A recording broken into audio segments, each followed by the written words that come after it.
pull it up so I can see questions.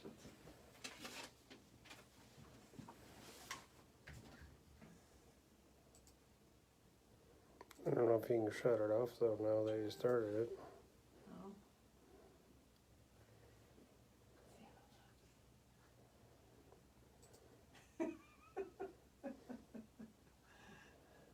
Blues Brothers Bob.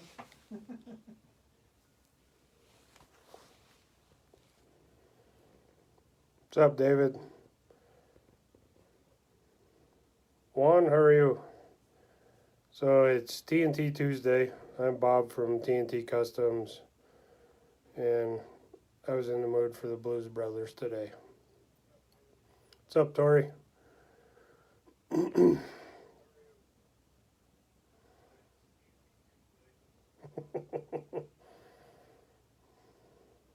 How's your foot? Byron, how are you?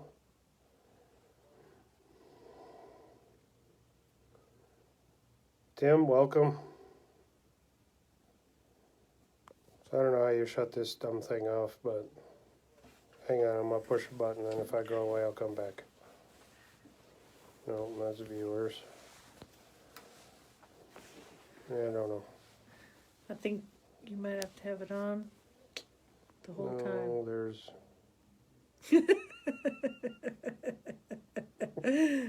It is what it is. Good to hear, David. See, it does it on Mary too.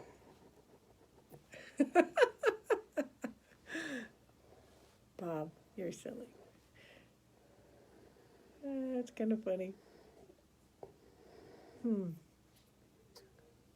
So, I feel like we need music. what's their names? Eldred? Oh, for God's I sakes. can't think of their names. Elwood. Elwood. Okay, Elwood. And Jake. Jake and Elwood.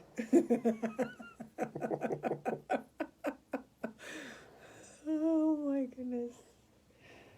Yeah, we need tunes. You should have found one with. You should have found one with the a doctor mask. You're supposed to be doing Yeah, well. Facebook. So Doctoring.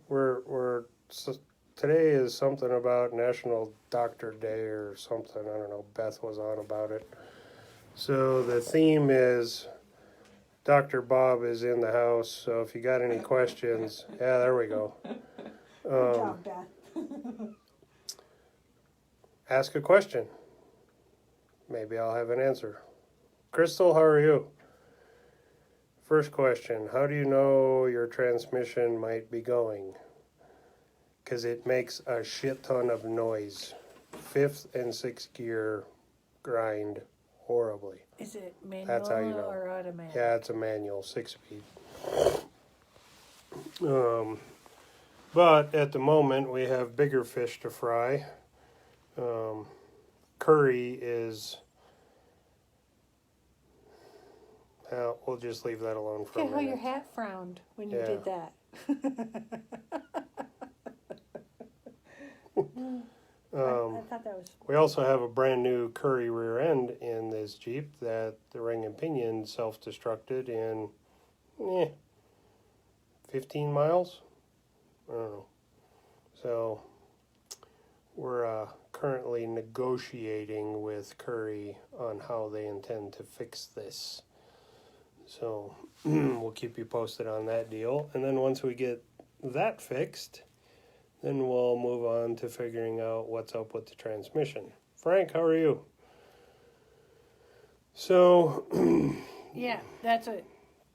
Was it Beth that asked the question? Yeah. Oh, Yeah, okay. well, it was TNT Customs, but that's Beth at the moment. Uh-huh.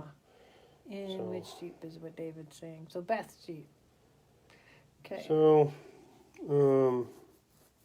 yeah, if your manual transmission makes a lot of noise when you're driving down the road, it's not a good thing. Well, You pretty should much probably- any transmission? Well, yeah, Yeah. any tranny. Yeah. Well, I guess if trannies make noise, well, if you're messing with trannies, you probably shouldn't be. So, Okay. see if anybody picked up on my dry humor. I got you. So, So, what do people have for questions for you, Yeah, Dr. Bob? ask a question. What is? I have questions. Okay, Tanner. Why did you decide dual triangulated over single triangulated? Ooh, That's a good good one, question. Tanner. Good, Tanner. We had built a couple of tube cars back in the day, and most of that suspension was dual triangulated, so we used that feature. And yeah, I wasn't. If you picked up on the tranny joke, so dual triangulated offers a couple of advantages to a single triangulated. One, better ground clearance. The lowers are tucked in. If you see any of the other 4-link kits out there, most are a single triangulated, meaning straight lowers and triangulated uppers. Drop down on a knee next to one of them Jeeps and take a peek at their lower arms. If they actually wheel it and it's not a mall crawler, the lower arms will be beat, gouged, scraped, because they just catch on everything. So we went to the dual triangulated. One of the reasons was by tucking the lowers in up underneath the output shaft of the transfer case, you gain a bunch of ground clearance. So that's always a good thing. We like to wheel in South Dakota, and anything that hangs down gets mutilated or ripped off, or both. So that's one advantage. Performance-wise, the real advantage is the roll center and anti-squat numbers can be manipulated to get the rear end to plant and not have the front end lift. Go wheel some technical steep climbs with a single triangulated rear kit, and they'll usually have front tires in the air because the suspension geometry is not right. It's easy to manufacture. Our cross member for the dual triangulated is fairly complicated. It's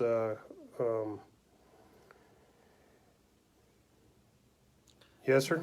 Give us a call, Tyler. We'll get you fixed You up. don't run a track bar with the Yeah, dual with a single triangulated, that's the main advantage to any triangulated rear suspension is you can eliminate the rear panhard, or in layman's terms, track bar. But our dual kit, it just plants the rear end hard. They drive, as Tanner's on here. I mean, he's driven his Jeep. He works from Indiana for us, and he comes back here for meetings and to go wheeling and whatever we do when he's out here. But he's driven that Jeep back and forth from Indiana 4 times, 5, I don't know. I lose track, but and set the cruise at 70, 75, whatever the 4-liter will do on the highway, and he just sits back and steers. I mean, it just plants the rear end solidly. Oh. So Tim's question is, I'm going to put the 44 truss on. Can I install it with adjustable arms? Do you make them too? absolutely. So one thing you'll find with our truss kits, if you option it up to the high clearance lower control arm mounts, which is especially on this, it's a Ford front end, so it doesn't have those, so you're going to need them. Option it up with a high clearance kit. That by default will push your front end about an inch forward. I mean, I don't know if I can hold my phone and do all this at once, so you're stuck. Yeah, and it's screwing with my thing. Put it on me. So then they can't see my hand. So your stock one is like this, right? Well, it just rotates around the axle, so by default it pushes the front end north a little. So you will need adjustable arms to really make it all line up. And our arms have 4 and, working off the top of my head, 4 1/8. Yeah, 4 1/8, I think, of male, where is it? There it is. Of male thread. So we can stretch our arms over 2 inches and still maintain acceptable thread engagement. which, if you're a machinist or you played around in a machinist handbook, I'm curious how much he's stretching it. well, that's what I was getting at. So we can stretch easily 2 inches over stock, still maintain correct thread pitch or thread engagement. Machinist handbook calls for 1.5 times the diameter. That's your minimum thread engagement. So a lot of these control arms out there on the market that have like Heim joints on them, that have like 1.5 inches of threads, they're not really adjustable control arms because you exceed the minimum thread engagement once you screw them out 1 revolution. Right. So with the high clearance mount and our adjustable arms, you'll get 3 inches easily. Now, if he's Easily. wanting to go more, See you later, Tyler. he should use our steering stretch kit. Well, He should use- there's other things involved Yeah. in stretching the front end of a Jeep. So now in a nutshell, we covered the suspension end, but where are you going to put this front end when you move it 3 inches forward? Track bar mounts in the way, steering box is in the way, so all of that has to be moved as well. So to do it right, world according to Bob, you need to change the frame track bar mount. You also need to move the steering box. We have kits for all of that.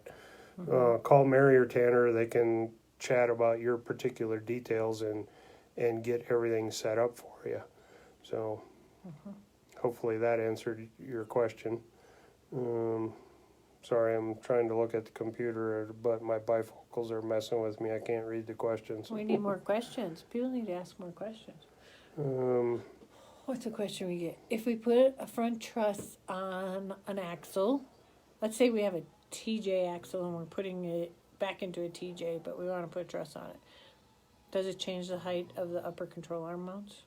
Do you have to have adjustable arms? The short answer, yes. I mean, that's just a simple answer. You're altering and moving things around with the factory arms in a TJ are junk. I mean, TJ's been out of production since '06, so you're dealing with factory rubber bushings. Even if it's a barn find TJ that has like 10 miles on it, the rubber in those control arms is, I shouldn't do math in public, but Close to 15 years old if they were the last ones to come off the line in '06. Yeah. And the factory arms in a TJ were just stamped sheet metal. So they worked fine for a stock application, but that's it. So yeah, you really need some form of aftermarket arm. Why bolt sliders over? Why bolt on versus weld on? One, welding to your chassis is never a great idea. Now, we do it a lot because a lot of our suspension components force you to weld. But the parts are designed in such a way that the part itself distributes load and the weld secures it. A weld-on slider, TJ, LJ, JK, there's a lot of weld-on JK sliders. You're just butt welding a piece of tube to the side of a frame. There's no structural integrity there. The other downside to a weld-on slider is if you ever got to pull the body off, yeah, good luck. All that's in the way. It's got to get cut off. We've done a couple of Hemi swaps on JKs that had weld-on sliders, and step one was to cut the sliders off, and the customer lost their mind. I'm like, well, how do you want me to lift the body off? You can't get to it because the sliders are in the way. Here's my take on that. Sliders are designed to take the brunt of you going over the rocks and smashing, right? So if you mess up your sliders, how are you fixing them? Right. You got them welded on there. What are you going to do? You're going to cut them off and get, I've seen sliders get bent. I've seen them get scraped. You can't I guess you can use a rattle can and touch them up. That's the only way you're going to touch them up with a rattle can. All our bolt-on ones are so strong that I don't see why you would need a weld on. Here's my Right. other take. A lot of people don't want a weld on. They don't want a weld on. They want to just bolt on. Well, and We're then lucky if people can figure out how to bolt on. right, a weld-on slider requires a skilled technician. Yeah. Whether that's you or not, I don't know. I don't know you, and if you can weld or not. But the assumption is you can't. So now your install just cost you a lot more money. A bolt-on slider, I have to say this with a grain of salt because we have people out there that can't even figure out how to bolt on parts. And then it's my fault because, you know, the parts are bolt on, but Because they don't own a... yeah, they don't even own a Drill. set of tools. I mean, we've had people call in, well, Hey, Marco. how do I bolt this on? I don't even have tools. My question is, why do you even own a Jeep? Maybe you should drive a Prius. I don't know. But, so a weld-on slider is a complicated install. So, you know, I like easy installs. Time is money. So, How about this for a question? I see a lot of people, you got to ask us through questions. Tell us what you want to know, but I'll come up with one. My Jeep's all over the place when I drive it at 30 miles an hour. What's the problem? it's a lifted Jeep. They're supposed to drive bad. You know, that's the industry standard answer. Not. That's like going to the doctor and saying, Doc, I can't sleep at night. What's wrong? Could be all kinds of stuff. Yeah. I don't know until we do an exam. To stick with the doctor theme, we're just kind of guessing. Right. I like to answer that question with, well, you know, my Magic 8 Ball was working this morning, but the batteries just died. So I don't know. Yeah. Why, Tanner, what are you on about? Why should I narrow The the axle the same amount on each side when installing our truss? Okay. Maybe it's my OCD, whatever. I like things square. I know a lot of folks, and this question is coming from a particular use of our truss. Back in the day, Wagoneer axles were a popular swap, right? Still our number one And they selling still truss. are a popular swap. I don't know where you're finding Wagoneers. I haven't seen one in a junkyard in 10 years, but somebody's got a stash of those axles. Well, the theory behind this question is cutting down a Ford front end to fit Wagoneer axle shafts. And it's been a long time since I've done this, but it's like 1 1/8 off the short side and 3 1/4 off the long side, something like that. We'll turn that Ford front end into the same width as a Wagoneer, so you can go to the junkyard and there again buy axle shafts that at the absolute youngest, I guess that would be the way to say that, the last Wagoneer was produced in 1989, 1990. Okay. So there again, shouldn't do math 30 in years, public, over 30 but years. 2000 or 2021 minus 1990 is Over 30 years. 31. So you're at the absolute youngest. Those axle shafts are 31 years old. Why would you want to put that in your Jeep? Oh my God. Aftermarket axle shafts are cheap in the big scheme of things. Broke sucks. Why would you want to put 30-year-old parts in your Jeep, go out in the middle of nowhere, and then walk home? Don't sound like fun to me. So, but there's people out there that think they're saving money by doing a custom narrow job on this front end so they can use a 30-year-old junkyard axle shaft. Seriously, Well, why? And I always thought it was because you're putting the pumpkin in the right place. No, and that's the other problem. When you narrow it unequally, we're talking about a Ford axle because that's what the underlying question is.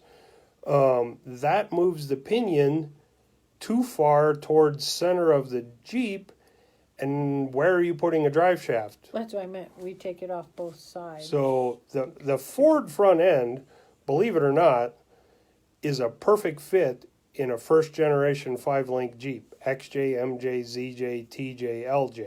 That's first gen 5-link, right? So that pinion offset to ball joint center line, meaning measure left ball joint to right ball joint, find center of the axle, then measure over pinion offset, is almost verbatim what was in a Jeep factory.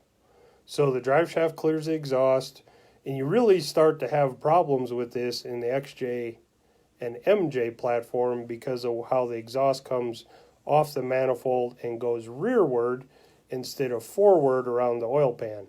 But it still will give you problems in a TJ.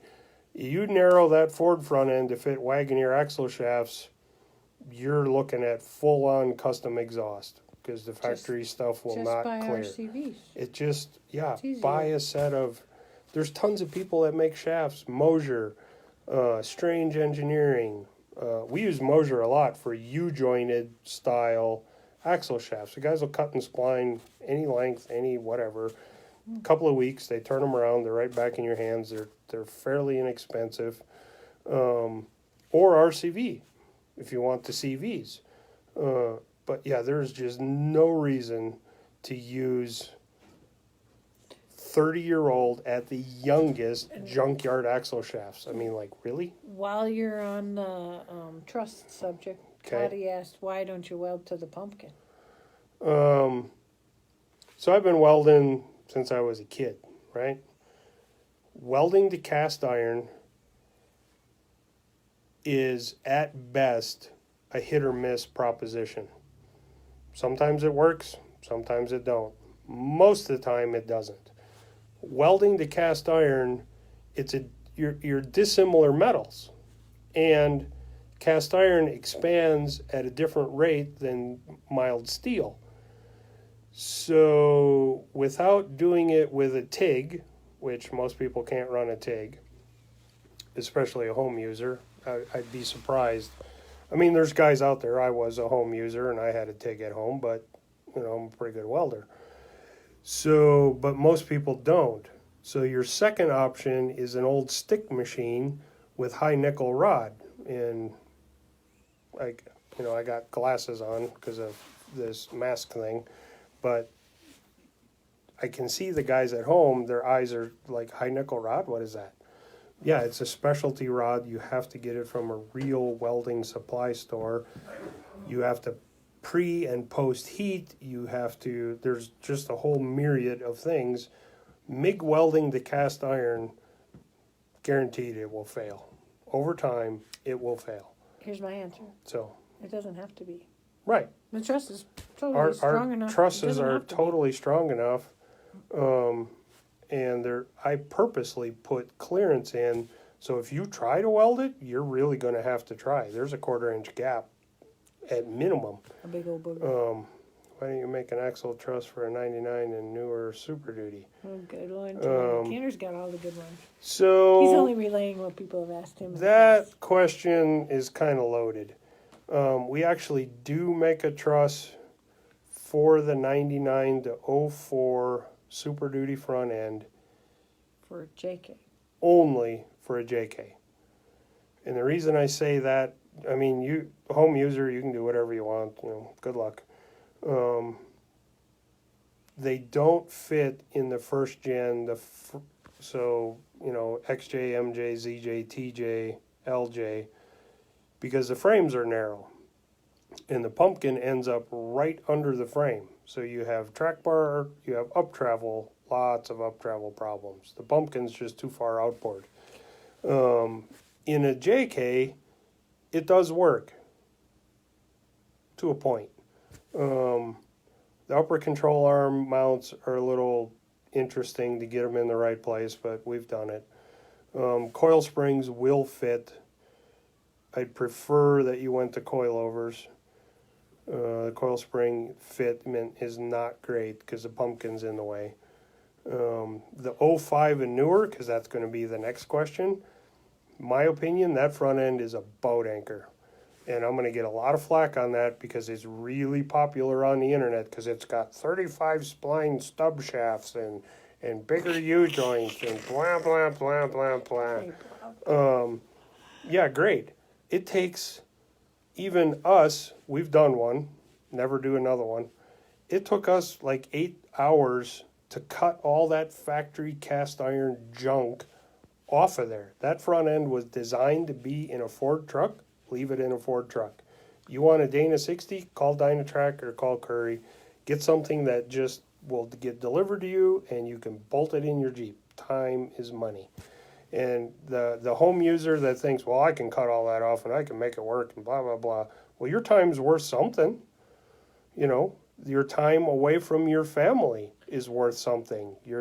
The night you missed little Sally's ballerina debut because you were home grinding on a frickin' Dana 60. Can they That's do it if they dumb. do like a 3-link suspension or a coilover suspension? I don't know. We don't we don't. make anything for that. We don't use it. I don't believe in it. And that's just world according to Bob. So it is what it is. If you want to do it, great. I know a lot of guys that have done it and their Jeeps work great. But when they look back on it and the amount of work that it took to do it to save a buck because they bought it cheap at a junkyard, was it really worth it? Probably not. I'd rather be out wheeling than grinding. So, what else you guys got for questions? Who's got some issues with their Jeep that they think they should ask Dr. Bob what to do with their Jeep? Somebody's got to have some questions. I'm trying to think of how what. deep are we into this? I don't know. 25 minutes. We're not bad. Okay. I'm trying to think of ones that people ask all the time. A lot about stretching the front of the TJ. What about Need some music in the background. Oh, I'm sorry. in the mood for the Blues Brothers. Elwood. I'll have to go home and watch it again tonight. Oh, how What about does it take for 37s on a JK Rubicon? Lift? that's easy. Got to have some lift. Now, Oh, trivia time. Which model? introduced coil springs. That's easy. That's an easy one.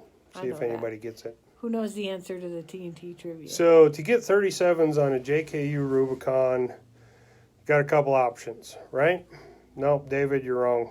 Try again. Yeah, what's up, Jack? 37s on a JK. So Much you could lift. do, it depends on what you want to do with it. I mean, there's like 5 different ways you can get there. So a short lift, 2.5-ish, an aftermarket fender flares, pick your poison,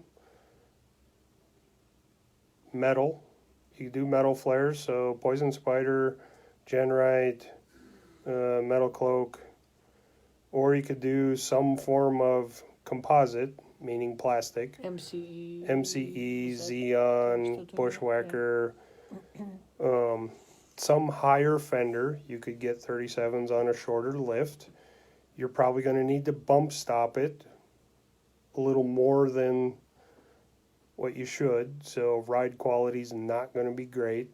Does it look cool? I don't know.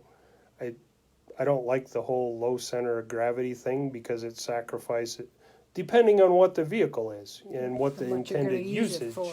is. But for an all-around performer, you want some up travel, or every time you stop, you're going to piss blood because you're just pounding your kidneys. So, you know, if I'm building 37s on a JKU, it's either a 3.5-inch lift and some form of aftermarket fender, or a 4.5-inch lift with factory fenders. So there's no right or wrong answer. It just depends on, back to that exam with your doctor. I What do you can't wanna sleep do? at night. Okay. You know, what is it? Blood pressure? Is it sugar? Is it, you know, Thinking neighbors are yeah, is making it, too much yeah, noise. whatever. There's all kinds of, so we have to sit down and discuss that. And what do you want to do with your Jeep?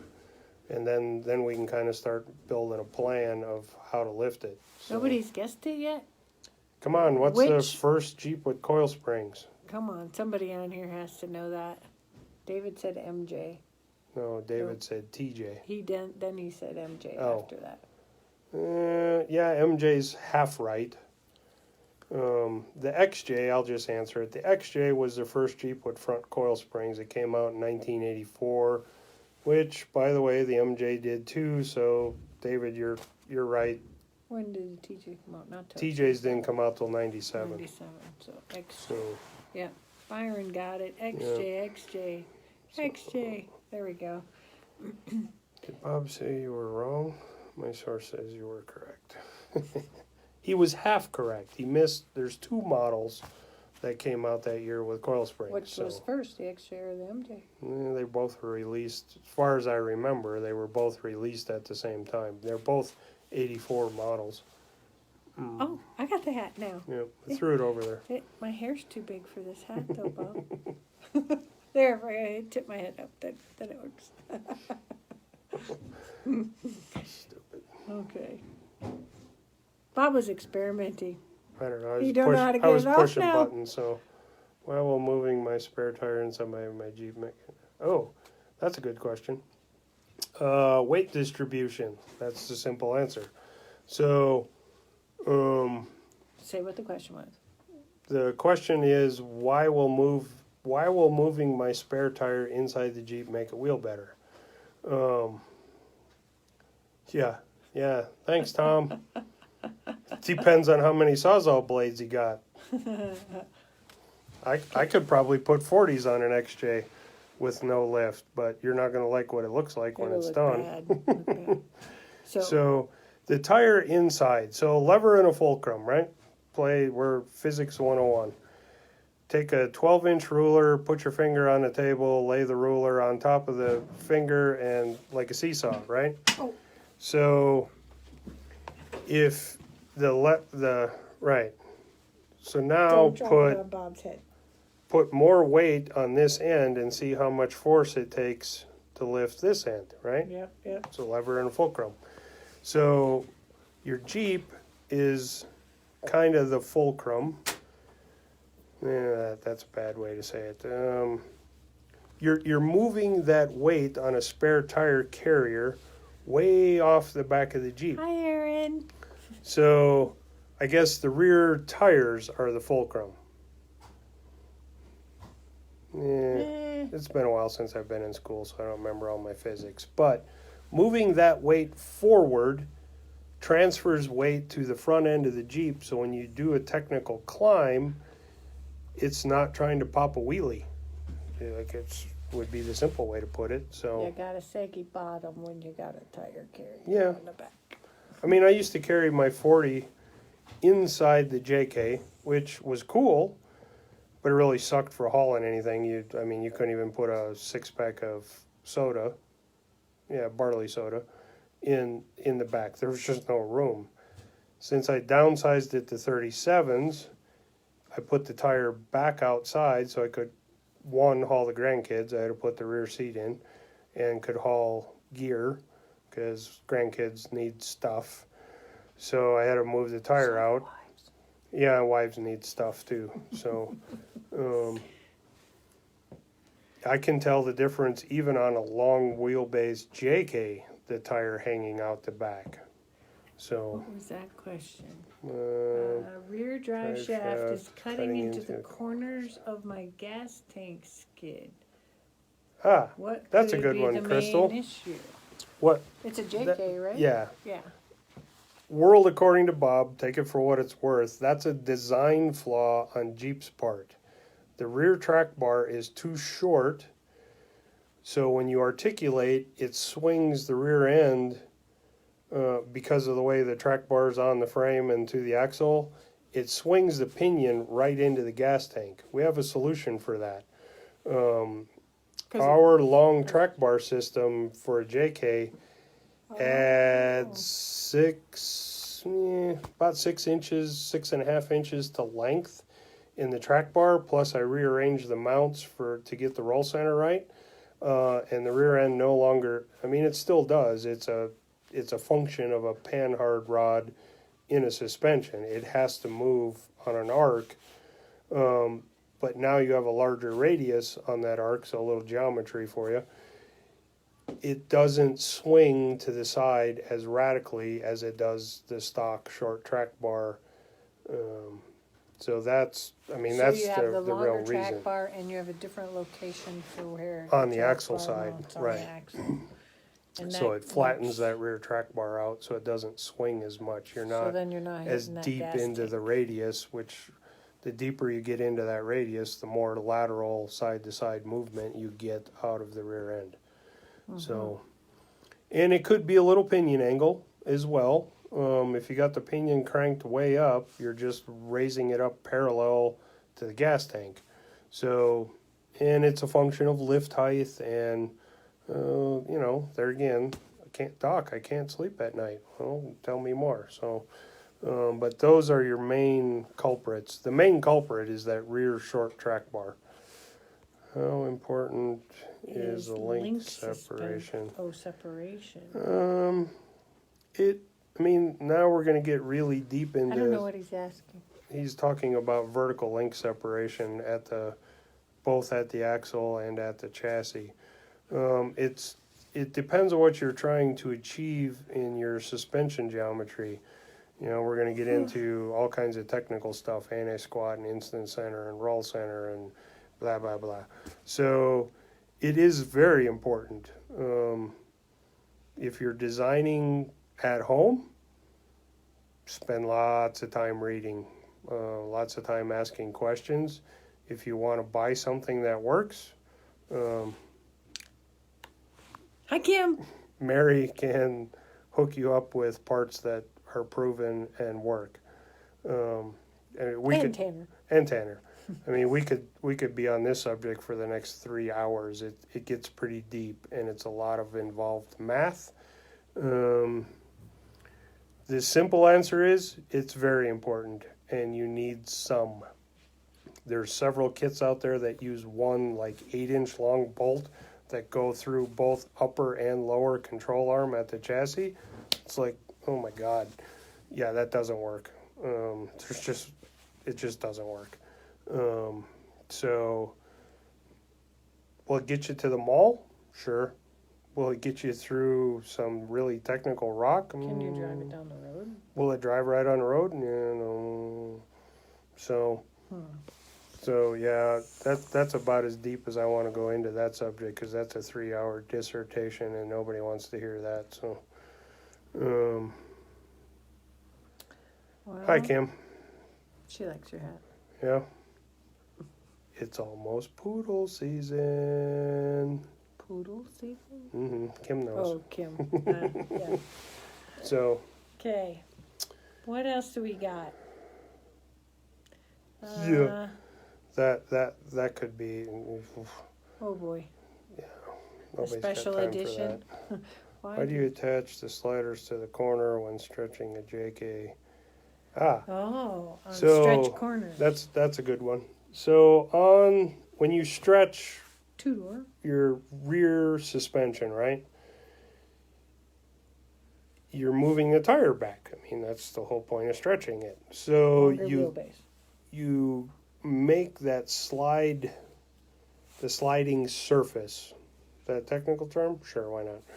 You're making that longer, so you need to bring the slider back with the wheelbase, the tire, so that you can slide and then get on the tire and get up and over whatever you're sliding Hi, Chad. on. Good to see you, Chad. What am I really, Chad? I don't understand. He's probably wondering about your hat. Oh. So. Where will we see you guys next in person? We're getting too many questions going at once. So sliders. Okay. So you stretched your wheelbase, you drug your sliders back, but if you put your 3D glasses on and can look through the slider, there's nothing behind it because now you covered up the factory wheel well opening because you moved the wheel well opening back. So that end of the slider is more or less unsupported.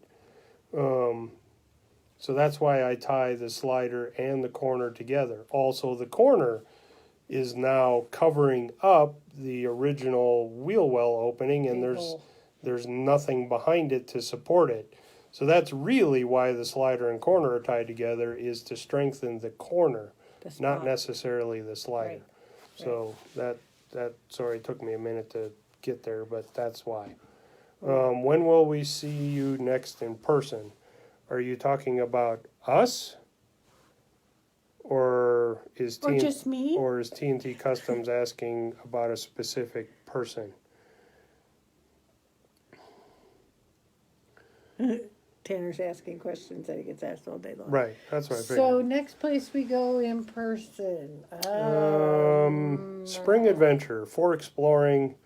May 17th through the 21st. We are in Both of us. way deep south Utah. We're down off of Lake Powell on the Hole in the Rock Trail. Not a lot of people are going to see us down there because we only got spots for 6 Jeeps on that trail, and so our audience will be pretty small. June is 605 on the rocks. Yeah, now they're asking add an event. Okay, so the next event that TNT would be going to is probably Rock Junction. Well, we have terrain masters going to a bunch of them. Yeah, they're asking about us. But us is Rock Junction. Yeah, Rock Junction is in Grand Junction, Colorado. We are not coming to Jeep Beach, Marco. We do have terrain masters that'll be at Jeep There's Beach. a couple of reps that'll be down there, bebopping and of course, around. Will will be there from Will Carnage. from Carnage. So But we won't be there. Rock Junction, I think, is our next event, and then shortly thereafter, 2-3 weeks, is 605 on the Rocks up in South Dakota. And then, I don't know after that. we're not having all for fun, are we? Nobody knows. And that's with Rock Junction. They're planning, we're going forward, but when push comes to shove, will we actually put tires on rocks? Yeah, I don't know. We also have kind a of bunch depends of on what Camirado terrain does. masters are going to Smoky Mountain. Yeah, Smoky Mountain Jeep Invasion. There's a bunch of train masters going to that one. Wayne's want to go to Rock Junction and Grand Junction. Yeah, I don't understand what Beth put up there. She just put Rock Junction and Grand Junction. But then she I put don't know Colorado what Springs. Springs. It's in No, it's Grand in Grand Junction, Junction, not Colorado Colorado. Springs. Then 605. Yep, that is correct. So, Otherwise, you can come here and see Yep. us every day. yeah, we're here 9 to 5. I don't think we're not going anywhere in April. No. No. I'm trying to get the Gladiator up to speed for Spring Adventure. So now I'm starting to lay out. I'm working on skid plates this afternoon, so we get all that done. And then the next thing up on Gladiator is personal. That won't be a production part. You'll have to bring me your Gladiator if you want some of the cool stuff I'm going to do. But we're going to outfit the RLD canopy with some accessories and get the Dometic cooler installed. And Does Wayne have RLD? Wayne does have an RLD. Oh, he might be interested in that. We are doing some custom stuff to Wayne's. We're going to put a roof nest tent on it and an awning. I think he's finally to the point he's tired of a ground tent, so he's going to try out a rooftop tent. So, Tanner, I can answer your question. Why are your JK, JL, and JT skids only aluminum? We used to make both steel and aluminum, and we sold way more aluminum versus steel. Aluminum is half the weight of the steel ones. So we axed the steel ones because A, we don't need to keep all this product on the shelf. B, the aluminum sells just great and does what it's supposed to do. Crystals And need some what? It's not showing up on my phone. excited to be in the spring adventure. She needs some. She needs some wheeling. Oh, She needs some adventure. That's what she needs. Ah, So, okay. why do we use aluminum versus steel? All Weight. kinds of reasons. Weight, Yeah, weight is the big one. popularity. A lot of people don't want to. I mean, you add over 100 pounds when See you, you Cotty. do steel. So, Right. But you Which, get just as good if protection. you're hell bent for leather for steel, Don't say I'll make it, because I'm not gonna. well, she says no, but I say no, because the aluminum is a good product, and they are. we don't need to. Yeah. So. Don't need to. What else we got going here? David's gotta go. Crystal needs a fuel carrying solution. Oh. That's an easy one. Call Mary. Say hi, Mary. Spare tire mount, Rotopax Yep. mount. That's the easy one. Yep. That's, Can go in a box and ship to you today. They gotta go into production again. We only have a couple left. We even have Rotopax in stock. So, yeah, Wayne. Me The- too. Yeah. What did Wayne have? He had a whole bunch of 5-gallon lawnmower cans in the back of his truck, and Ooh, Wayne. yeah, but it worked, did the job. But yeah, they're kind of a pain in the neck. Not that mine up on the roof were much better. Yeah, I got an idea for the Gladiator. Stand by. That one's going to take me a minute, but I moved my spare temporarily inside and just kind of ratchet strapped it to the whatever that factory track system thing is that goes around the bed, just to carry it in there for a while to see if I like it. Obstructs a little rear view, but the suspension's way happier getting all that dead weight off the back end of the truck. But now that leaves an empty hole for something else. So I'm working on it. It's going to take me a minute, but we'll get there. You have your spare tire in the bed? Yeah, I just put it in there. Oh. Just try it. See what I think. Mm. Gotta experiment. Don't know unless you try it. Mm. So, I don't know. I think that's probably enough of this for today. I'm hungry. It's Me too. lunchtime. Me too. All right. Think of your questions. Yeah. Maybe we'll do this again in a month or so, or Right. once a quarter or something. Think of your questions. You always have Tanner and I to ask questions. Hi, Crystal. And we'll get you where you need to be. Anything else? Pizza. Oh, okay. Bye, guys. Thanks for reviewing. Talk to See you you soon. later. Bye.